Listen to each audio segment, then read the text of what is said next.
Hello friends, now let us end this discussion about supply when we are talking about the process by discussing the last part of supply where we are focusing on nature of supply. Friends, we have already discussed that supply has to be read in this way. Supply is equal to actual supply, which we have thoroughly discussed, plus deemed supply, part 1, part 2, which we have thoroughly discussed, minus not supply, part 1, part 2, which we have again thoroughly discussed. Once you come to a conclusion that an activity that you are doing is supply as per section 7 read along with schedule 1 for deemed supply and schedule 3 for not supply, then you have to ask another question. Okay, now it is supply, whether it is supply of goods or supply of services. So now the focus is on nature of supply. Nature of supply. The focus is not whether an activity is supply or not. Now the focus is whether it is supply of goods or supply of services, which is given under your schedule 2. Which is given under your schedule 2. Whether schedule 2 defines supply? No. Schedule 2 does not define supply. Friends, when we have discussed the bird's eye view of supply, we have thoroughly understood. Supply is defined only by section 7 read along with schedule 1 and schedule 3. Schedule 2 in no way defines whether an activity is supply or not. It only tells that if at all an activity is supply, whether it happens to be supply of goods or supply of services. So it cannot encroach. It cannot encroach and tell what is not supply in terms of section 7, schedule 1, schedule 3 and tell that it is supply. So that encroachment by schedule 2 is not possible.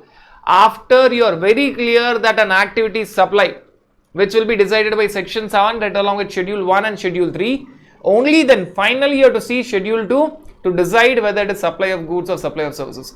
And once you have decided that reading section 7 and schedule 1 and schedule 3 it is not supply, please don't see schedule 2, because once it is not supply, seeing whether it is supply of goods or supply of services doesn't really makes any sense. If I were to make you understand this in a very simplified way, first decide what is supply. That would be as per section 7 read along with schedule 1 read along with schedule 3.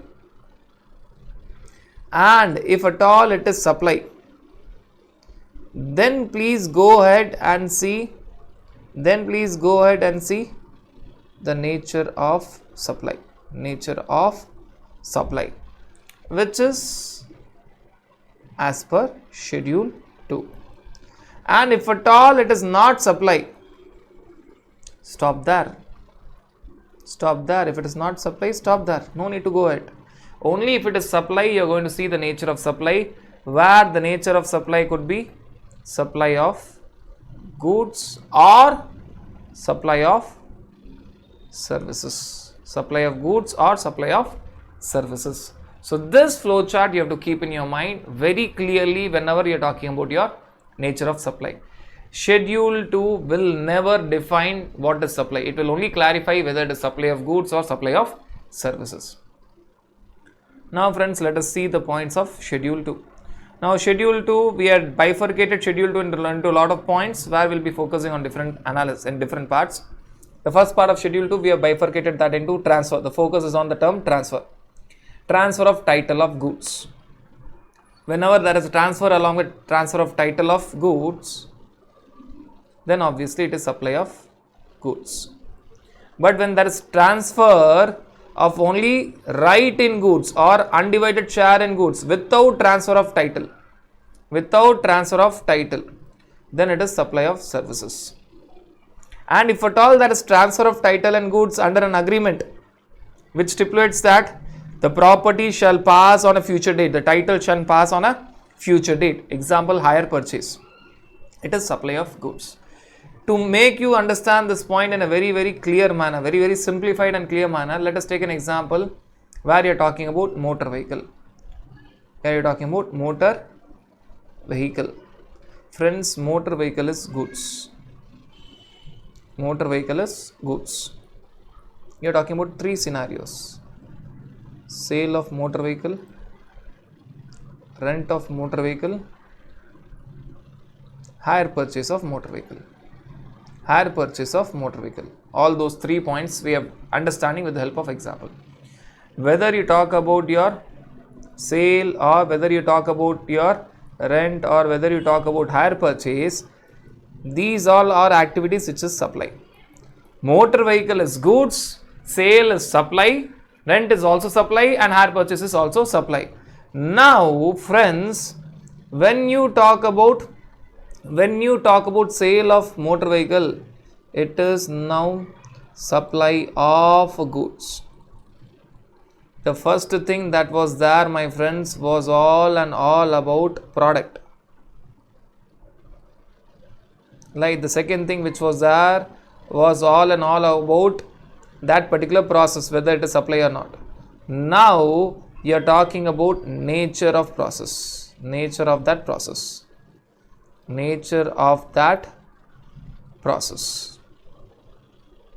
All the 3 things are very, very different. Motor vehicle is goods, full stop, no doubt. It is about product. Supply, rather sale, rent and hire purchase is supply. That is very clear. It is process. Now we are talking about what is that nature of sub-process or the nature of supply. Sale of motor vehicle, where there is transfer of goods along with transfer of title. Ownership is also transferred. It is supply of goods. Rent of motor vehicles, where there is transfer of goods, possession of goods, but no transfer of title. It is supply of services. It is supply of services. When you talk about hire purchase of goods, doubts would have been there, and to put a full stop to all these doubts, they have clearly said that in this scenario, the possession is given down, but the title will pass on a future date. That is supply of goods. Right. So the first 3 points, the 3 points under transfer were these 3 points where you're talking about transfer of goods, possession of goods along with transfer of title is supply of goods.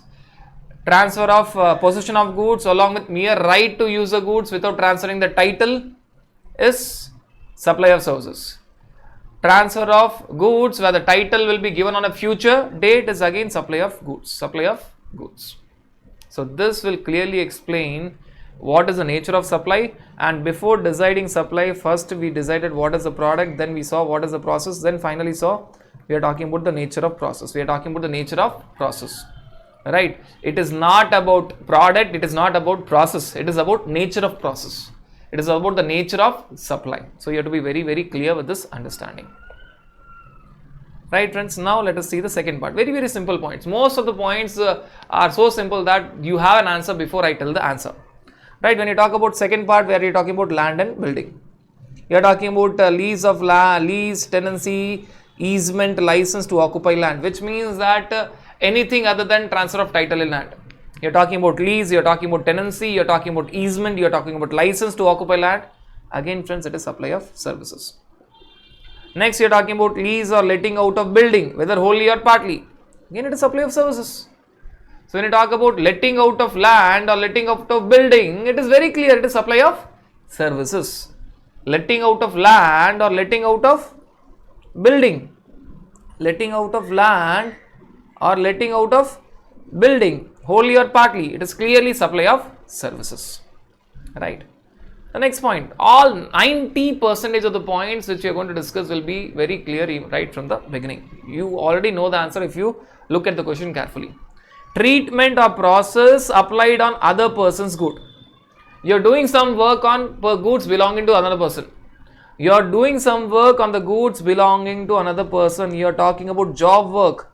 And friends, clearly we have discussed that when you talk about job work, we have understood this job work when you have taken your deemed supply schedule 1, para 1 to make you understand that it is not deemed supply. When you talk about your job work, it is again clearly supply of services. It is again clearly supply of services. You can talk about job working in any type of industry. You can talk about repair and maintenance services. You are doing treatment or process on another person's goods. You are talking about dry cleaning. Again, supply of service, treatment or process belonging on goods belonging to another person. You are talking about laundry services, treatment or process on goods belonging to another person. You are basically talking about job work, and job work is clearly supply of services. It is clearly supply of services. Now the only technical point which is there is point number 4, right, where they talk about transfer of business assets. So what we'll do, this point we'll take in the end, we'll take other points. We have clearly discussed about very simple points are there. We have discussed about transfer, we have discussed about land and building, we have discussed about the treatment or process on another person's goods. This transfer of business assets, we'll take it in the end. Now declared services. Again, there are certain declared services. I'll just ask question.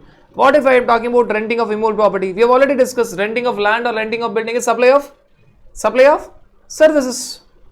What if we are talking about construction services? Construction is again supply of services. Construction is again supply of services. And friends, we have clearly discussed when it is supply, when it is not supply. If at all you want to understand this, you are talking about what? You are talking about being owner of a land. Rather, we'll start from the beginning. Just analyze a particular story. You are talking about being owner of a land and being owner of a building. Supposing when the building was constructed, right? We have spoken about the fact that when you talk about construction, and we have taken 3 examples, right? 3 persons were there to occupy shop or a flat. Shop 1, shop 2, shop 3. Right, you're talking about 3 persons going for that particular shop. Mr. A, Mr. B, Mr. C. Right, Mr. A has paid full advance of say 10 CR. Mr. B has paid partial advance of say rupees only 10 lakhs. Out of 10 CR he has paid only partial token advance. Mr. C pays the entire consideration after completion certificate or first occupancy, whichever is earlier.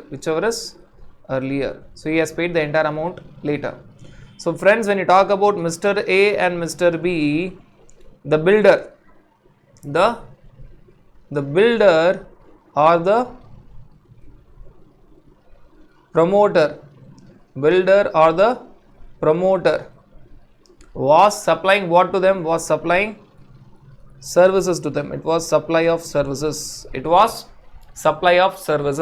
Where you will ignore the land portion, only on the construction of building GST will be paid. We have already discussed this when we have discussed what is not supply as per your schedule 3. So we have already discussed this example. So it's only a quick revision, right?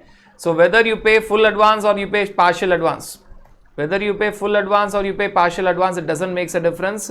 You are talking about supply of construction services, where you will remove the land portion. You will not tax the entire thing. You will remove the undivided share in land and you will tax the construction portion of the building because it is construction services. And friends, when you talk about Mr. C, who pays the entire consideration after completion certificate, it is not at all supply. It is not at all supply, because the entire consideration is paid after completion certificate or first occupancy, whichever is early, which means the building was ready to use, land and building was ready. Now it is a case of sale of land and building. It is a case of sale of land and building, as you are talking about sale of land and building. So it is not at all supply. No GST will be there. Now if I take this case ahead, if all these 3 persons are letting their property on rent, now the transaction was between whom? The transaction was between the builder or the promoter and Mr. A, Mr. B, Mr. C. Now if Mr. A, Mr. B, Mr. C give their property on rent, obviously, if at all I am talking about Mr. A, Mr. B, Mr. C, Mr. A, Mr. B, Mr. C giving it on rent to Mr. D. Now when these 3 people are giving their property on rent, which is immovable property, then again friends, you are talking about what? Supply of services, right? So we are talking about the entire thing when you talk about your land and building. This will be either supply of construction services, if at all you have made the entire advance payment or partial advance payment, and when the completion is over and then you make the entire payment, it is not at all It is not at all supply. And after you get the shop, and when I'm talking about after you get the shop, I'm talking even about Mr. C. I'm talking about all the three persons, A, B or C. After they get their shops and they rent it to Mr. D, then whether it is Mr. A or Mr. B or Mr. C, the moment they are giving their property on rent, immovable property on rent, let it be land or building on rent, it is supply of services. Clear? Basic points. Basic points are there. Now friends, you are talking about temporary transfer of intellectual property. Temporary transfer or permitting the use of intellectual property right. Friends, understand that your intellectual property right like patents, copyrights, trademark, etc. are goods. But when you are temporarily transferring them, it is supply of services.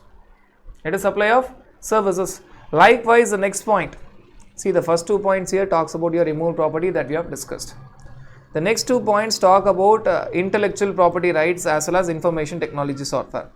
The next point talks about development, design, programming, customization, adaptation, upgradation, enhancement, implementation. Everything other than sale. Everything other than sale of information technology software. Even that is supply of services. Now friends, how to understand that? Understand this in this way. Whether you talk about your intellectual property rights, that is your copyrights, say for example you are talking about your copyrights or patents or trademarks, or whether you talk about your information technology software, Now let us understand intellectual property rights. Now if at all you talk about a scenario where you are talking about temporary transfer or permitting the use or enjoyment, then it is temporary transfer, which means you are not giving the full title. It is supply of services. But if at all I tell that no, intellectual property rights is permanently transferred. Can you transfer your intellectual property rights permanently? Yes. You can transfer your intellectual property rights permanently. Say for example, it is very common in pharmaceutical sector. When you talk about patents, they do transfer permanently the entire patents. Now we talk about transferring the intellectual property rights permanently, then it is supply of goods. Supply of goods, right? And friends, when you are talking about information technology software, they use the word adaptation, development, design, customization, programming, upgradation, implementation, enhancement of information technology software. They use all the words, right, from adaptation, development, design, customization, programming, upgradation, implementation, enhancement. Anything other than sale, they don't use the term sale. If it is any of these things, again it is supply of services. But if I tell my friends that there is permanent sale, there is permanent sale of that particular software. The moment I tell there is permanent sale of that particular software, then obviously it is supply of goods. Friends, you have to understand this thing very clearly. Whether you talk about your IPR or IT software, as a product they are goods. As a product they are goods. They are actually goods. They are movable. It is held by Supreme Court a number of times in your erstwhile service tax, that is Finance Act 1994, that both your intellectual property rights, whether you talk about your patents, copyright, trademark, etc., or you are talking about information technology software, though they are not tangible but they are goods. But transaction in them may be supply of services or may be supply of goods. When they are permanently transferred or permanently sold without retaining any rights, fully given, then it is supply of goods. But anything else, when you talk about your intellectual property rights, they use the language temporary transfer or permitting the use or enjoyment, which means that full ownership is not given. It is supply of services. Or when you talk about your software, they use all the terms that is possible with software, right? Starting from your adaptation, development, design, customization, programming, upgradation, implementation, enhancement. They don't use the word sale. Anything other than sale is supply of services, right? So that is with your IPR and IT software, right? So when you talk about the nature of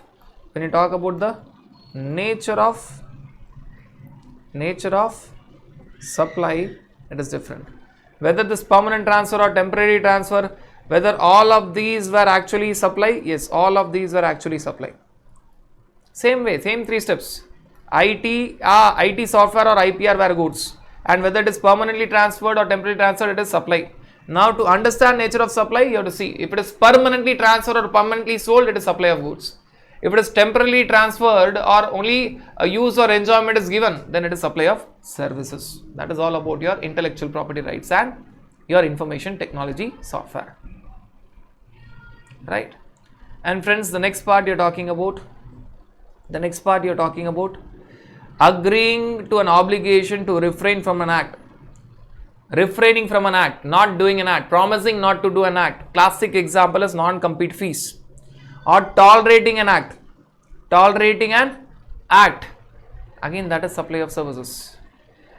Refraining from an act or tolerating an act is supply of services. What is the classic example of refraining from an act? Non-compete fees. Non-compete fees.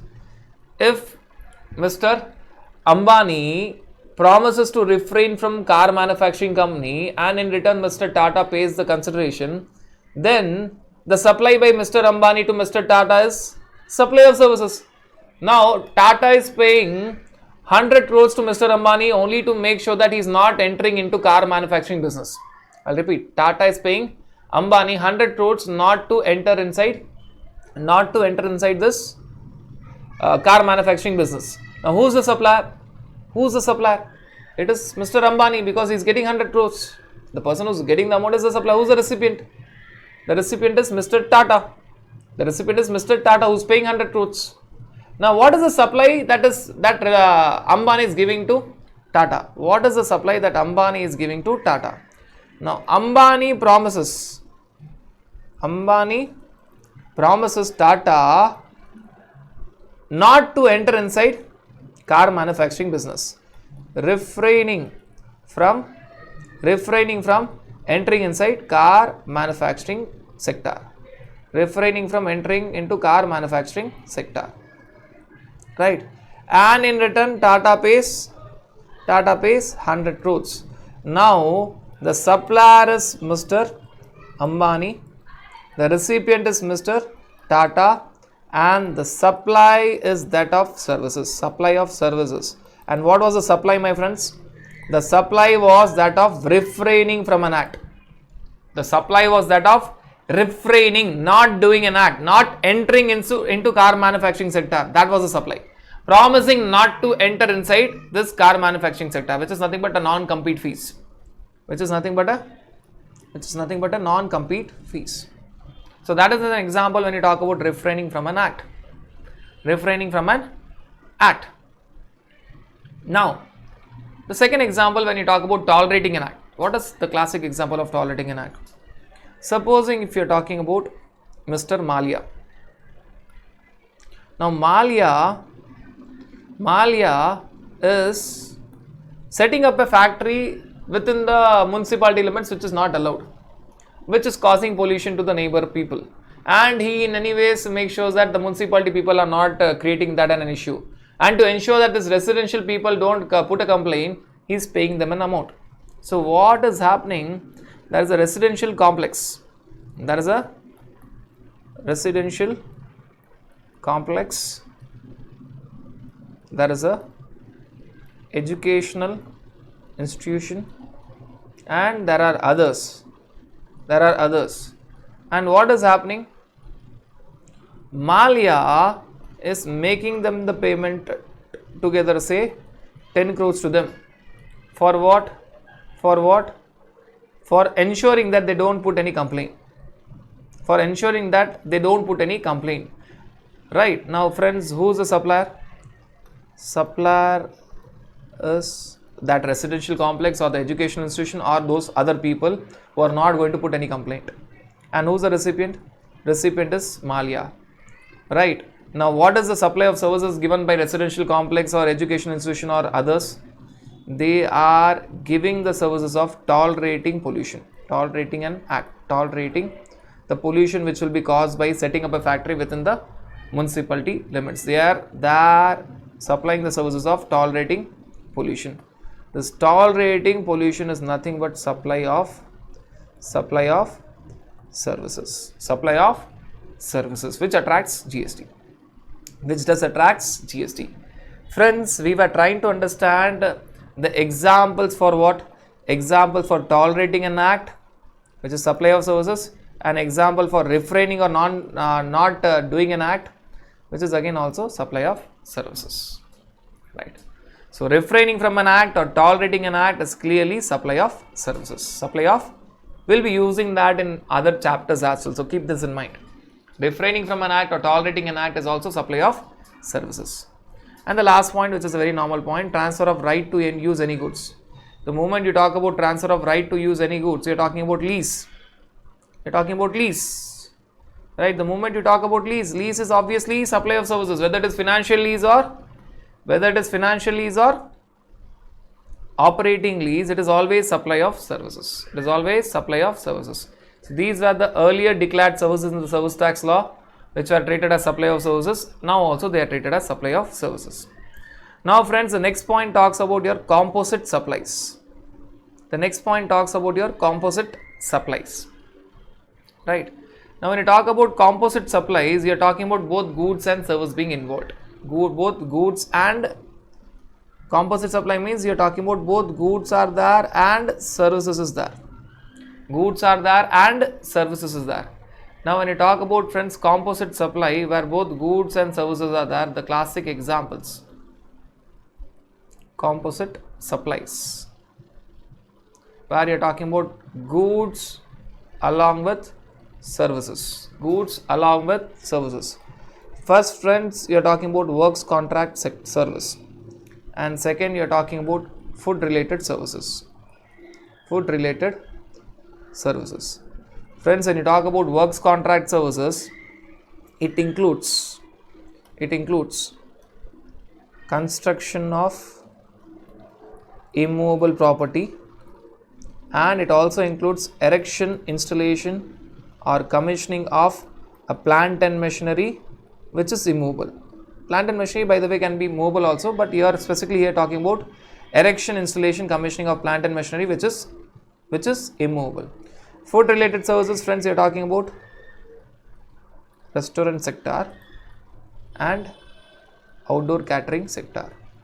Friends, they want to clarify that in all these cases, clearly goods will be there along with services. So for example, friends, when you are talking about construction of a immovable property, goods will be very much there. You are talking about cement, sand, bricks, iron and steel, etc., etc.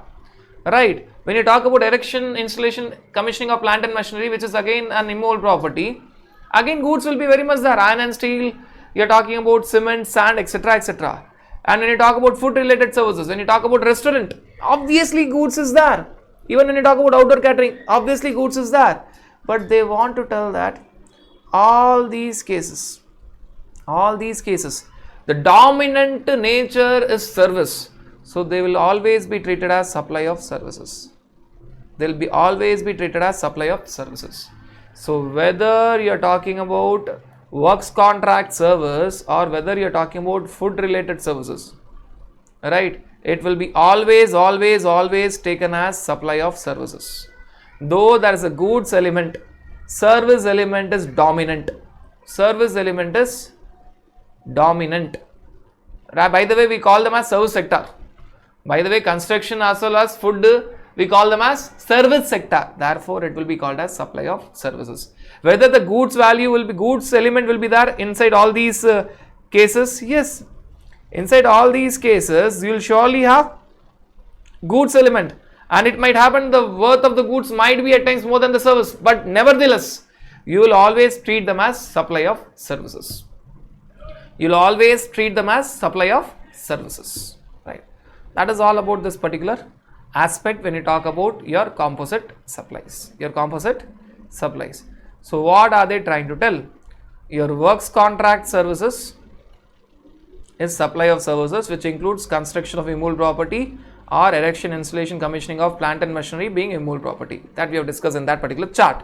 Or where you are talking about supply by way of or as part of any other service or in any other manner of goods being what? Being food or any other article for human consumption. Being food or any other article for human consumption or any drink, which means that you are focusing on restaurant sector and outdoor catering sector. There are only two sectors when you talk about food and drink. Restaurant sector and outdoor catering sector. We are talking about supply of services. Supply of services. So works contract, though the goods element is there, you will call it as supply of services. Food related services, that is restaurant and outdoor catering, though goods element is there, you will always call it as supply of services, because the dominant nature here is that of services. Therefore the focus is on supply of services. So that is all about your works contract and food related services. And when you talk about the last point, unincorporated clubs and its members, friends, we have already discussed. There is a circular for this unincorporated clubs and its members. When you talk about a lengthy circular, which is circular number 3, so we are trying to merge both, right, this point and a circular. Friends, when you talk about unincorporated clubs and its members, we have clearly discussed that both are different people, both are having different people. Rather, when we have discussed the definition of the term business, we covered this point. Unincorporated club giving goods or services to its members will be treated as business, and there will be GST. So when you talk about this unincorporated club, when I'm talking about club, I'm talking about association of persons or body of individuals.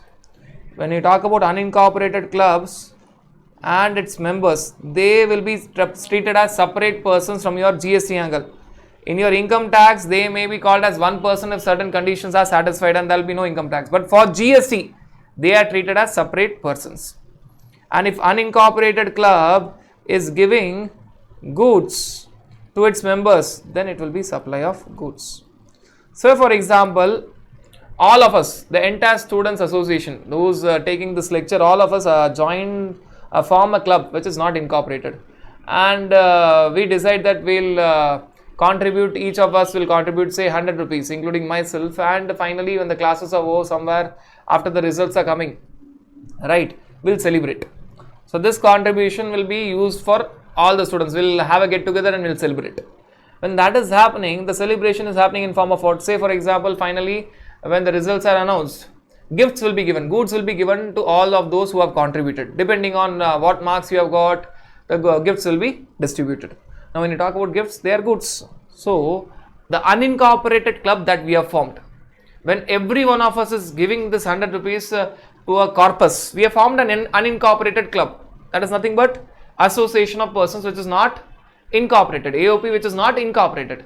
And finally when the results are announced and you guys are passing with shining marks, depending on how much marks you got, the gifts will be given to you. Now the club is giving to its members goods. Is it supply of goods? Whether GST has to be paid? Yes.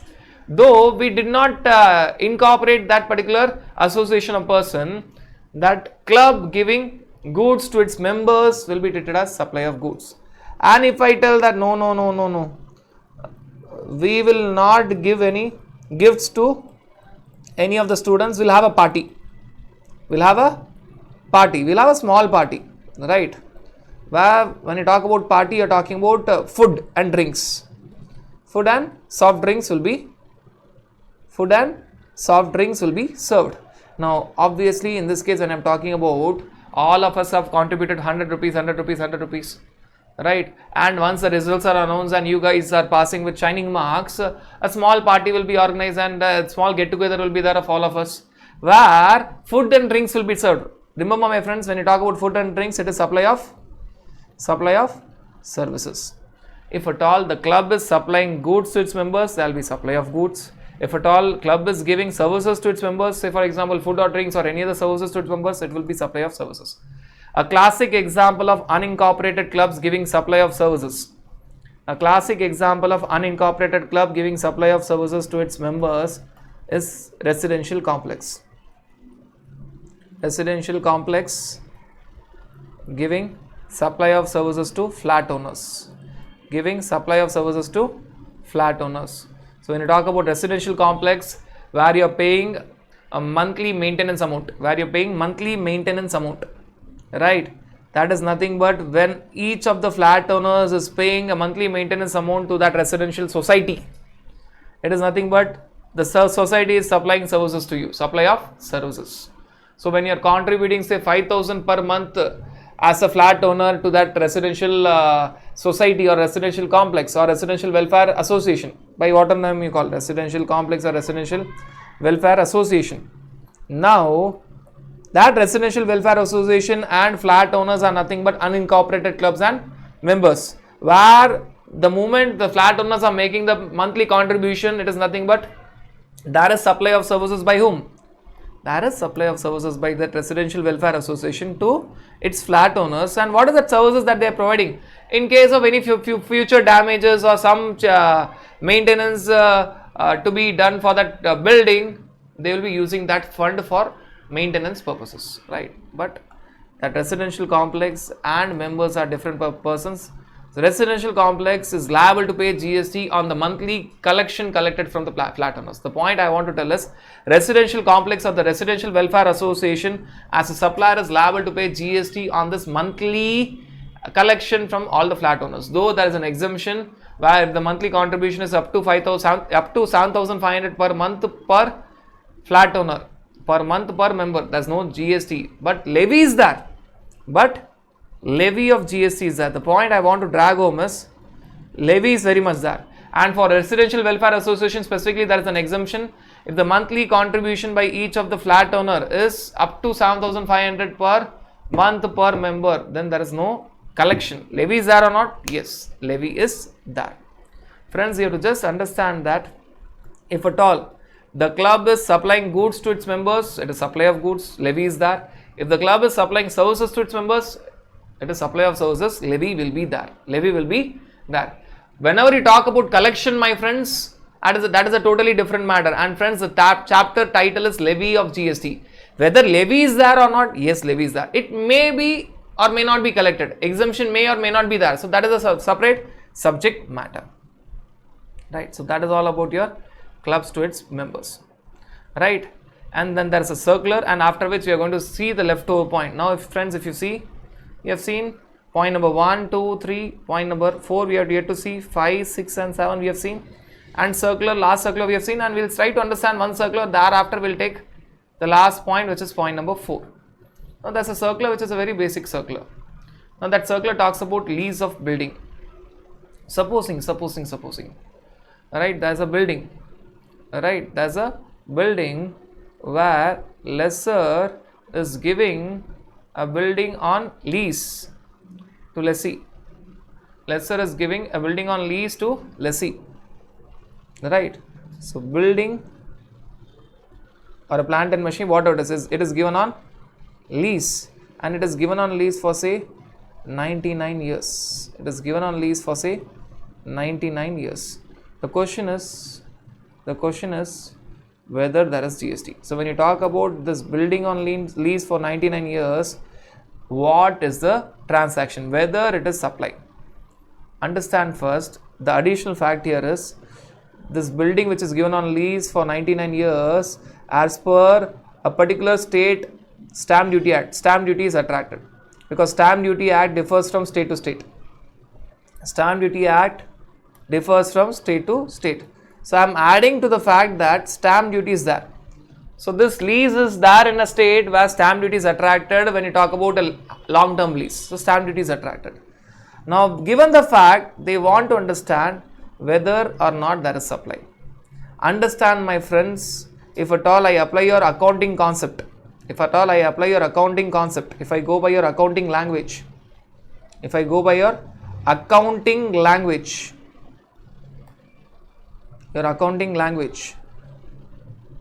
is substance over form,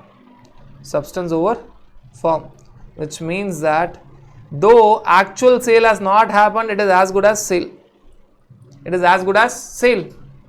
Because lessee will be treated as the owner, right? It is nothing but a financial lease.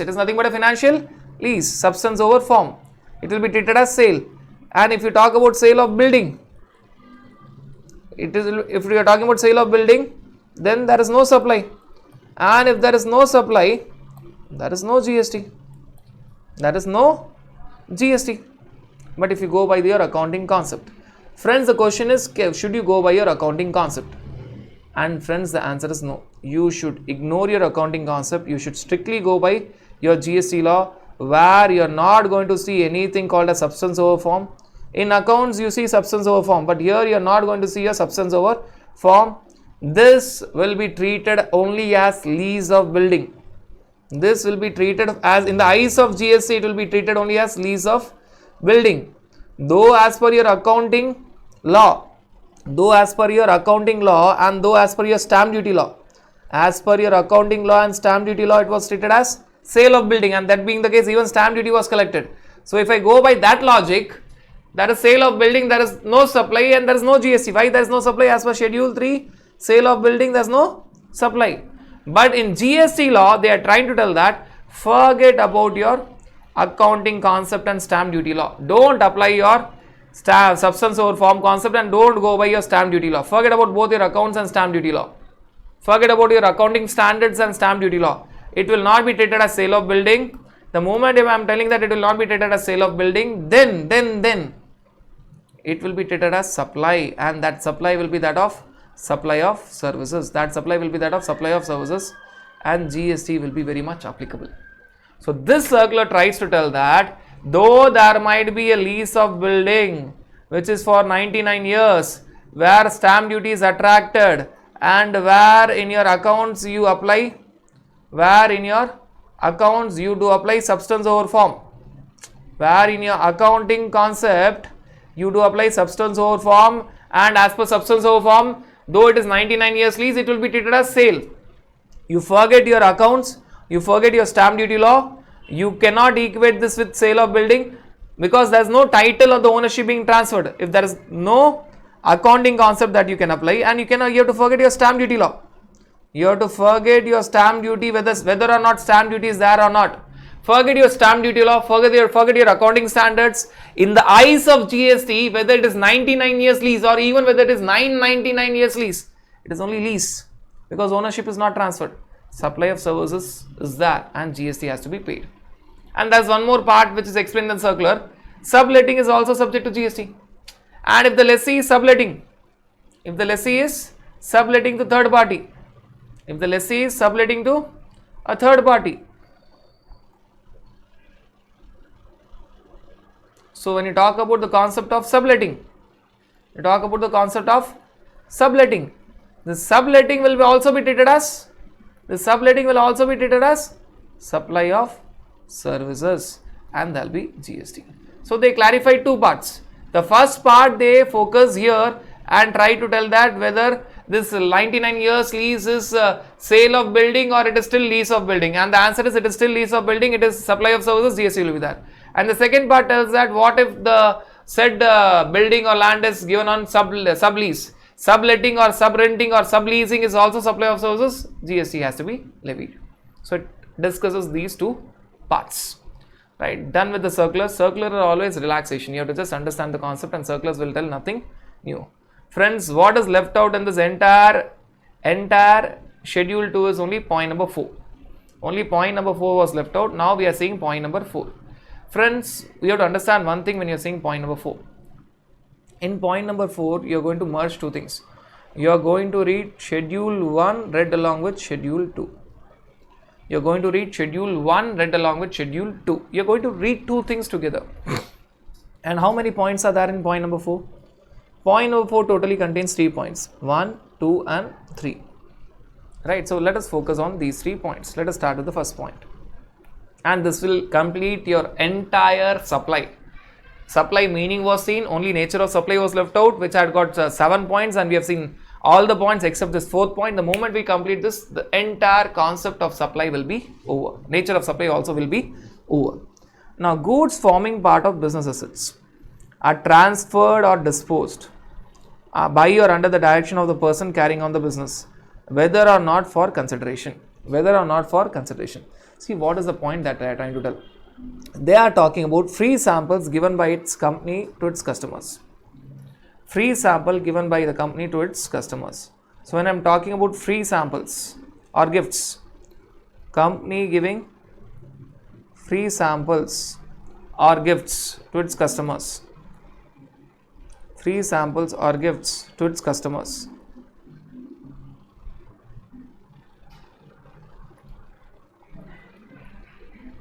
And the company has enjoyed ITC. And the company has enjoyed ITC. Now friends, it was clearly discussed that this free samples or gifts by the company to its customers where company has enjoyed ITC, it was deemed supply. It was deemed supply as per para 1 of schedule 1, which talks about permanent transfer or disposal of business assets on which ITC is availed. Now friends, what is schedule 2 trying to tell? The schedule 2 is trying to tell that this deemed supply is that of supply of goods. This deemed supply is that of supply of goods as per your schedule 2. Schedule 1 said that it is deemed supply. Why? Permanent transfer or disposal of business assets on which ITC is availed. Now schedule 2 is telling that this deemed supply is nothing but deemed supply of goods. This deemed supply is nothing but deemed supply of goods because we are talking about gifts or free samples. So the first application was that of schedule 1 and the second application was that of schedule 2. First you have to find whether it is supply or not. Only then you can talk about schedule 2. Friends, if I change this question and if I tell that you are talking about the same company and the same customers where you are talking about free samples or gifts are given by the company to its customers, but I add a point that ITC is not availed by the company. ITC is not availed by the company. Then friends, it is not deemed supply. It is not deemed supply. Now your para 1 of schedule 1 will not be applicable, and when it is not deemed supply as per your schedule 1, then checking whether it is supply of goods or whether it is supply of services as per schedule 2 is not at all required, because it is very clear that it is not at all supply. So once it is not supply, please don't invest your time in the schedule and find whether it is supply of goods or supply of services. Here the moment you are very clear that it is not at all supply, forget about schedule 2. Forget about your schedule 2. So that you have to be very, very clear with your understanding. That I think I have repeated a lot of times. Only when you are very sure that it is supply as per section 7 read along with schedule 1 and schedule 3, only then enter inside schedule 2. If at all you are very clear that it is not at all supply, please don't waste your time in your schedule 2. That is rather even clarified by an amendment which was brought out later after the GST law was born. Right. And it was clearly said that note is written. What note is written? Where a certain activities or transaction constitute supply in accordance with your section 7. Right. Only then they shall be treated as supply of goods or services as per schedule 2. A transaction or activity which cannot be treated as supply, please don't enter inside schedule 2. You cannot use schedule 2 for calling an activity as a supply. You cannot use that. Supply, schedule 2 cannot define supply. It can only clarify whether it is supply of goods or supply of services. The same note is written. Whatever we have discussed, same note is written here. Right. So in the first case, we have discussed very clearly that it was a case of supply of goods. Right. Now second point.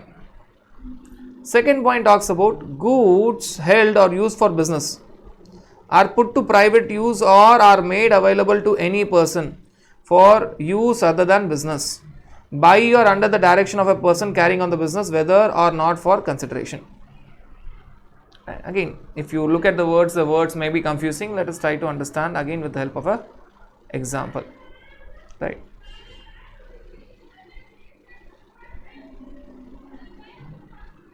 Now let us take a scenario where you are talking for, say, Kingfisher Limited is giving certain goods to Vijay Mallya or his friends. Vijay Mallya or his friends. So Kingfisher Limited is giving a cruise for use by Vijay Mallya or friends. So cruise was nothing but assuming that this cruise is a business asset of Kingfisher. Assume that this cruise was let us take more logical example where you're talking about helicopter. Kingfisher Limited is giving this helicopter which is a business asset.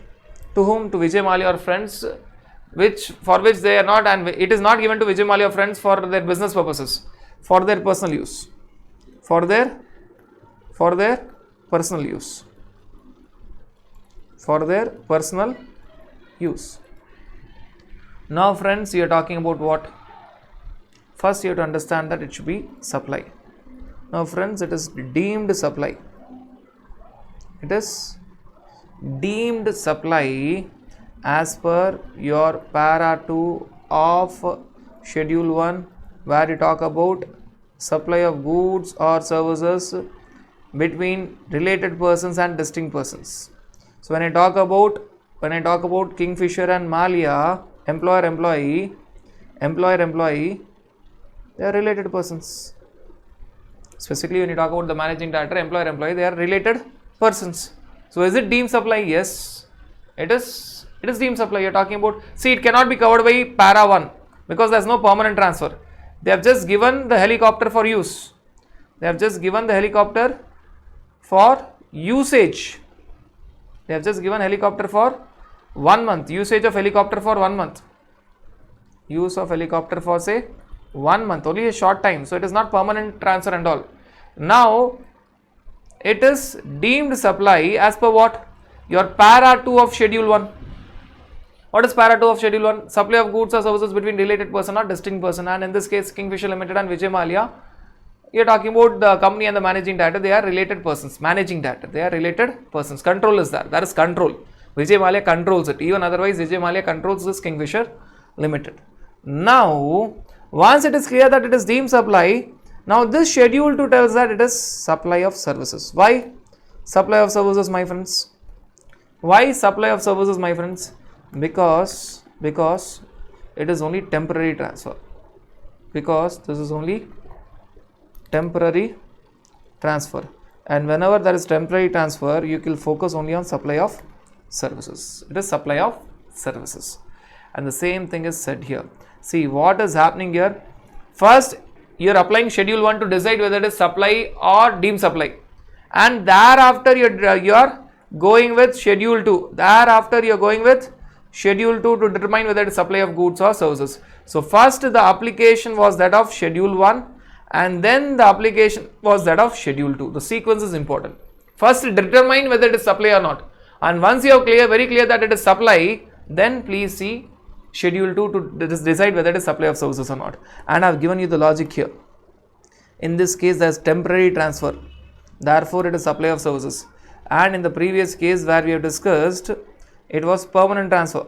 And the previous case where we have discussed here, when you talk about gifts or free samples where ITC is availed, so it was permanent transfer. And when you talk about this permanent transfer of ownership, even with ownership being transferred, so the focus was on supply of goods, right? So this even completes your second point. What was the second point, my friends? The second point was a scenario where the goods that are held or used for business are put to private use or are made available to any person for any purpose other than business, not for business. If it is used for business, there is no supply at all. By or under the direction of a person carrying on the business, whether or not for consideration. Even if it is without consideration, it will be treated as deemed supply. Now this is a case where you are focusing on supply of services. The previous was a case where you are focusing on supply of goods. Why? In the previous case, there was permanent transfer, and in this case there is temporary transfer. In this case there is temporary transfer, right, my friends? Now point number 3. The last point which will even complete this entire schedule 2. The last point of point number 4. All the other points we have already completed. Goods forming part of the assets of any business carried on by any person who ceases to be a taxable person. Now that person ceases to be a taxable person, which means that he is not liable for registration plus he is not registered, he is cancelling his registration, shall be deemed to be supplied by him in course of furtherance of business immediately before he ceases to be a taxable person. Right. Again, let us take the example and let us take the exceptions and complete this up, wind this up.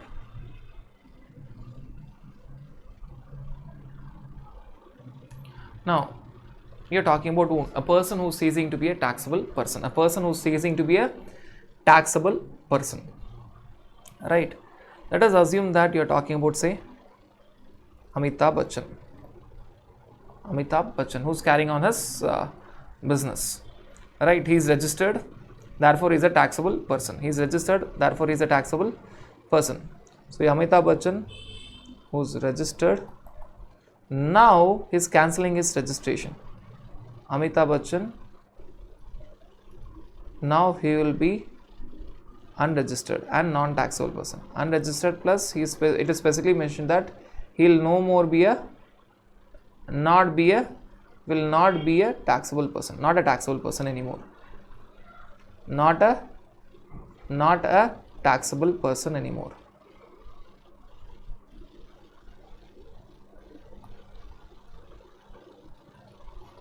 The moment Amitabh Bachchan was registered earlier, you are obviously talking about the moment you are registered, you are a taxable person.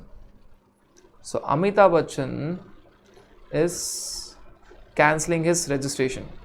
He ceases to be a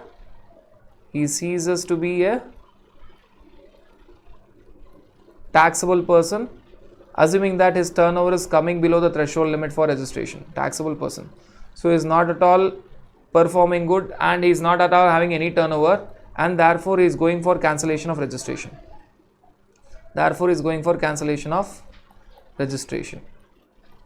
Friends, whenever he is cancelling his business, understand that on that date he will be having some stock. He will be having that stock of goods.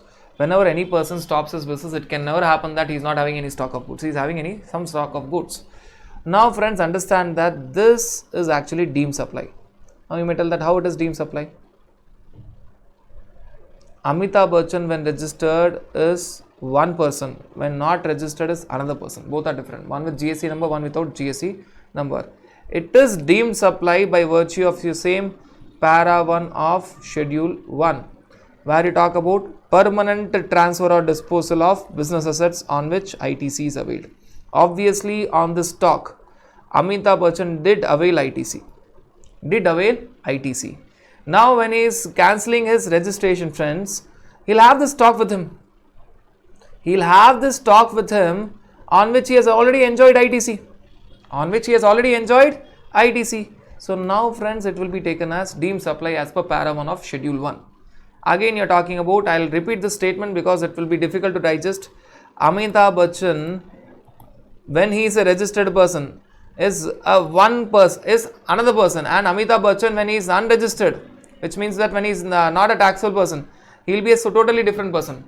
He will be totally two different persons. Amitabh Bachchan when registered is different, and Amitabh Bachchan when unregistered is a different person. So, it will be deemed supply in terms of your para 1 schedule 1.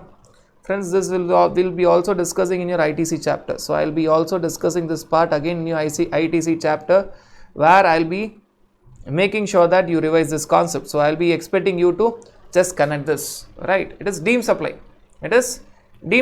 Why? Para 1 schedule 1, permanent transfer or disposal of business assets on which ITC is availed. Whether there is transfer or disposal of business assets, yes. ITC is availed, yes. Is it permanent? Yes. Because both these persons are two different persons. Amitabh Bachchan with GST number, without GST number are two different persons. So, it is permanent transfer, right? Now, point number B tells that it is supply of goods, because the stock is nothing but goods. When you are talking about stock, it is of goods. So, stock is nothing but goods. It is supply of goods as per your schedule 2. Friends, when you talk about schedule 1, it tells that it is deemed supply because there is permanent transfer or disposal of business assets on which ITC is availed. on that stock ITC was availed, on that stock ITC was availed, and this transfer between Amitabh Bachchan registered to Amitabh Bachchan unregistered is permanent transfer. Both of them are two different people, right? Though you may tell that no, it is the same Amitabh Bachchan, but for GST both of them are two different people, right? And schedule 2 just tells that it is supply of goods. Why it is supply of goods, my friends? Because it is permanently transferred. Because it is permanently transferred. Just now we have understood that it is a permanent transfer because it is permanently transferred from a registered Amitabh Bachchan to unregistered Amitabh Bachchan. Therefore, it is permanently transferred. Therefore, the focus is on supply of goods. Therefore, the focus is on supply of goods. Right.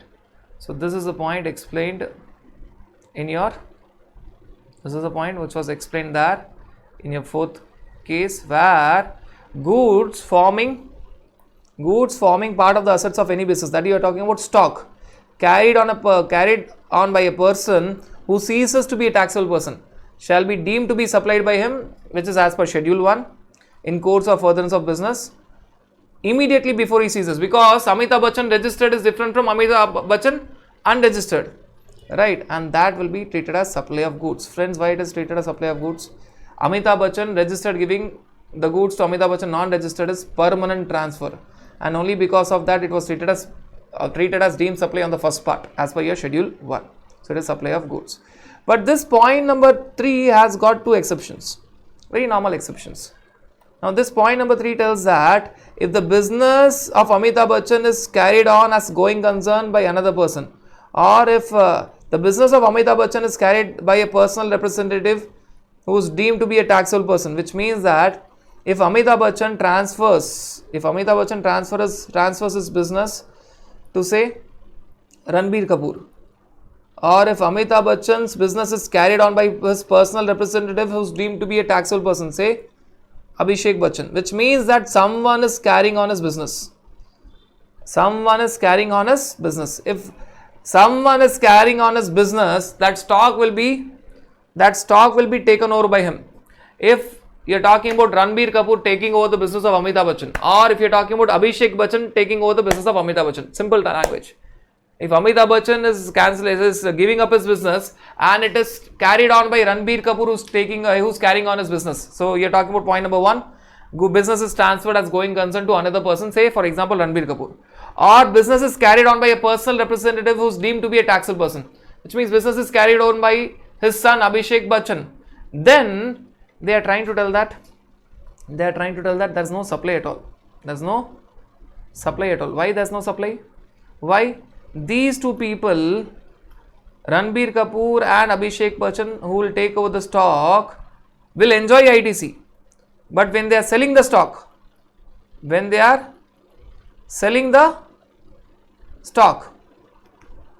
be paying GST. So government is not losing anything. Obviously, Ranbir Kapoor and Abhishek Bachchan, who is taking over the stock, may also take over the ITC. There's a provision for also taking over the ITC, may also enjoy the ITC. But when these two people who are taking over the stock, the stock will be sold, and when the stock will be sold by Ranbir Kapoor or Abhishek Bachchan, GST will be paid at that point of time. So government is telling that anyways, when these two people are ready to carry on the business and they are ready to pay the GST, government is telling that for Amitabh Bachchan there is no supply. Why? Amitabh Bachchan enjoyed input tax credit, so government is not happy with it. But government knows that Ranbir Kapoor or Abhishek Bachchan is going to take over that stock, and when they are selling that stock, they will be paying the output GST. So government tells that okay, will not treat it as a supply. In which case, when the business is transferred as going concern to another person, or when the business is carried on by personal representative who is deemed to be a taxable person, it will not be treated as supply. One may argue that how can schedule 2 determine that it is not supply? Because schedule 2, when it cannot tell what is supply, it can also not tell what is not supply. Even it will be a subject matter of litigation. It will be surely a subject matter of litigation. Why? How can schedule 2 tell what is not supply? Even though it is a subject matter of litigation, understand that even though you may treat it as supply, you are going to see an exemption notification that this supply is exempt. Even though you may tell that no. How can schedule 2 tell that what is not supply? When schedule 2 cannot tell what is supply, schedule 2 obviously cannot tell what is not supply. So you may tell that no, schedule 2 cannot decide what is not supply. So you will still treat it as supply as per your schedule 1. No worries. Even then you will find that it is exempt. So you are going to see in exemption notification that when a business is transferred on going concern, whether wholly or an independent part thereof, it is exempt. So that exemption will take care of it. You may still argue that no, schedule 2 cannot determine what is supply, therefore schedule 2 cannot determine what is not supply. Don't worry. So Amitabh Bachchan handing over the business to Ranbir Kapoor, that is giving the business on going concern, or handing over the business to Abhishek Bachchan, that is business is carried on by personal representative who is deemed to be a taxable person. You may still argue that it doesn't make any difference, it is supply. Don't worry. Then even if you call it as supply, you will find that it is exempted. You will find an exemption notification that this particular activity is exempted. So basically, either you tell that it is not supply, no levy, no collection, or even if you call it as supply, levy will be there, but it is exempted. So I am just giving you a taste of interpretation, because a number of times I have said that schedule 2 cannot decide what is supply, and the moment I have said this, it is very true that schedule 2 cannot also tell that what is not supply. So these two exceptions will not be tenable in Supreme Court. Supreme Court may decide that how can schedule 2 tell that these two exceptions are there where it is treated as not supply. Very much. Even if that is a scenario, don't worry, there is an exemption. Even if it is treated as supply, there is an exemption where levy will be there, but there will be no collection. Friends, that is all, everything about your schedule 2. Everything about your schedule 2, I'll repeat, schedule 2, nature of supply, cannot determine what is supply. Only once you are clear with what is supply as per section 7, read along with schedule 1 and schedule 3, you can decide whether it is supply of goods or supply of services. Only when you are very clear that it is supply as per section 7, read along with schedule 1 and schedule 3, only then you please enter inside schedule 2. This will only tell whether a supply is supply of goods or supply is supply of services. It cannot tell what is supply. It can only determine whether that supply, which is already determined in accordance with section 7, read along with schedule 1 and schedule 3, it can only determine whether that supply is supply of goods or supply of services. Right, friends? If I were to tell you all these 7 points in a simple way, when you are revising, you will find point number 1, 2, 3, point number 5, 6, 7, all are very basic points, which means that even if I did not discuss any of these 6 points out of 7, you would have obviously got the answer whether it is supply of goods or supply of services, thinking in a very logical manner. The only place where you have to spend some quality time is the last point that you have discussed with a lot of examples, right? Transfer of business assets, where you have 3 categories, right? 1, 2 and 3, where you actually merge schedule, you actually read it along with schedule 1. First you try to understand whether it is supply or deemed supply as per schedule 1, and then you see schedule 2. So where you are mixing 2 schedules.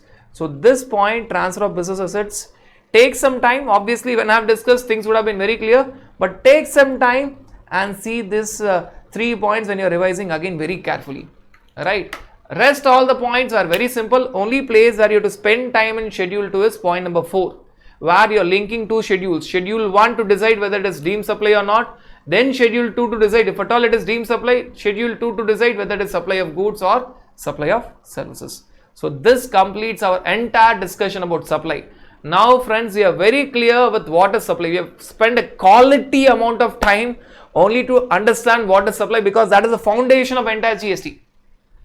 Supply was equal to actual supply plus deemed supply minus not supply. That was as per section 7, read along with schedule 1 and schedule 3. Once you are clear whether it is supply, then you have to enter inside schedule 2 to decide whether it is supply of goods or supply of services. That is not seeing whether it is supply, seeing the nature of supply, whether it is supply of goods or whether it is supply of services. So don't forget that bird's eye view of supply. The only definition where you have seen the bird's eye view was supply, because to read supply, first you have to understand how to read supply, right? Be very clear with whatever discussed, and this will be the completion of your entire discussion about your process, that is supply. So we are done with discussing your second P, which was process supply. We have discussed all the aspects, actual supply, deemed supply and not supply, to understand what is supply.